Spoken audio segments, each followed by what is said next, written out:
오프닝 리포트입니다. 오늘 나온 증권사 리포트들 함께 살펴보실 텐데요. 먼저 리스트 통해서 확인해 보시죠.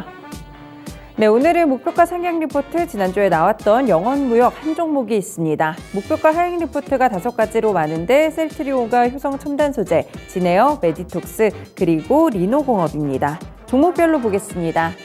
네, 첫 번째 종목은 영원무역이고요. 유진투자증권 리포트입니다. 리오프닝 그리고 의류 생산 맛집이다 라는 제목인데요. 올해 영업이익은 4,685억 원으로 지난해보다 6%가량 성장할 것으로 전망되고 있습니다. 현재 리오프닝 수혜를 강하게 받을 수 있는 바이어를 여럿 보유하고 있다는 점이 긍정적으로 보이고요. 그 가운데서 노스페이스라든지 공격적인 가이더스를 제시한 룰루레몬 등이 있습니다. 자전거 브랜드 스캇 같은 경우에는 약간의 역성장을 보일 수는 있지만 그래도 고마진 액세서리류로 방어할 수 있을 것이라고 봤고요. 목표 주가는 65,000원에서 70,000원까지 상향 조정했습니다. 네, 다음 종목은 셀트리온입니다. 신한금융투자 리포트고요. 불확실성이 해소되고 있는데 이제는 실적이 화답해 줄 때라고 봤습니다. 네, 증선이 감리 결과가 지난주에 발표가 됐죠. 이 고의성이 인정되지 않아서 이 부분이 쟁점이었는데 긍정적인 결론이라는 평가가 나왔습니다. 다만 후속 바이오시밀러에서 경쟁이 좀 심화되고 있고 후속 주자들까지 진입을 하게 되면서 약간의 보수적인 접근이 필요하다라고 봤는데요. 올해 그래도 실적이 지난해 대비해서는 성장할 것이라고 봤습니다. 목표 주가는 소폭 내리면서 25만 원까지 하향 조정했습니다.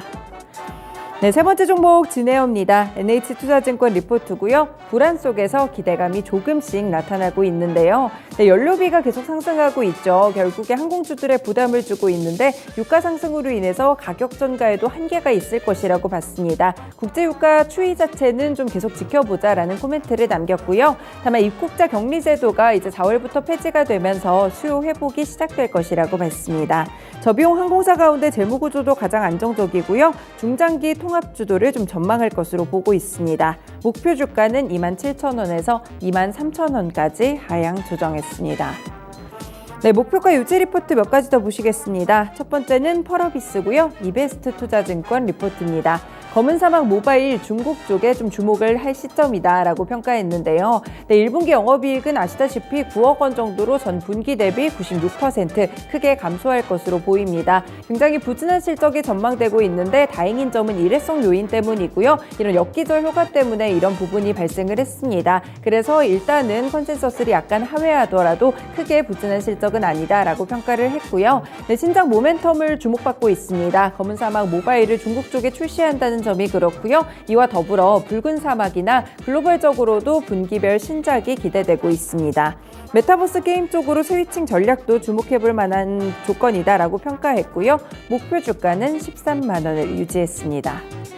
네, 마지막 종목은 SD바이오센서입니다. 케이프투자증권 리포트고요. 글로벌 체외 진단 리더로 도약하고 있는데요. 네, 올해는 8천억 원의 매출이 2분기 안에 발생할 것으로 보이고요. 오미크론 변이 바이러스 질병 확산이 좀 지속되고 있다는 점이 확인이 됩니다. 네, 그리고 스탠다드 M10에 대해서 코로나 이후 각종 제품들에서 락인 효과를 불러일으키고 있다고 봤고요. 3만 대 목표를 좀 판매를 목표로 하고 있다고 합니다. 이 역성장 집중보다는 장기적으로 봤을 때 체외 시장에서 조금 더 시장 톱플레이어로서 가능성을 집중해야 된다, 이런 시기라고 평가했고요. 목표 주가는 76,000원을 유지했습니다. 지금까지 오프닝 리포트였습니다.